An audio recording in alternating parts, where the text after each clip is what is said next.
Hello viewers, সবাই কেমন আছেন? আশা করি সবাই ভালো আছেন। আবারও চলে আসলাম সেই যমুনা নদীর তীরে অবস্থিত বিখ্যাত ভাইরাল সেই গোলাম মামার হোটেলে। গোলাম মামার হোটেলের কিছু পরিবেশ আপনাদের দেখাবো এখন। ধৈর্য সহকারে দেখতে থাকেন। বাংলাদেশে এরকম ইতিহাস খুবই কম হয় যে হোটেলে খাবার খেতে গিয়ে সিরিয়াল ধরে দাঁড়িয়ে থাকতে হয়। সেই ইতিহাসটা করে দিয়েছে আমাদের এনায়েতপুরের গোলাম মামার এই বিখ্যাত ভাইরাল হোটেল।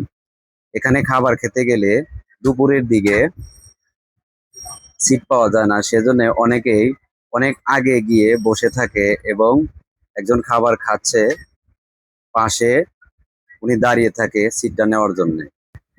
আমি হোটেলের এক স্টাফকে বললাম, ভাই আপনারা এগুলা পাকান কোন জায়গায়? উনি দেখালো এই যে এখানে লাকড়ির চুলা দিয়ে রান্না করা হয়। আপনারা এখানে দেখতে পাচ্ছেন বিভিন্ন রকমের খাবারের আইটেম সাজিয়ে রাখা হয়েছে। চিংড়ি মাছ, দেশি মুরগি, এরপরে এখানকার বিখ্যাত ভাইরাল সেই গরুর মাংস, যে মাংস খাওয়ার জন্য ঢাকা থেকেও অনেক লোক এই ইনাতপুর ছুটে আসে। বন্ধুরা, 1টা থেকে 3টা পর্যন্ত প্রচুর পরিমাণে ভিড় থাকে।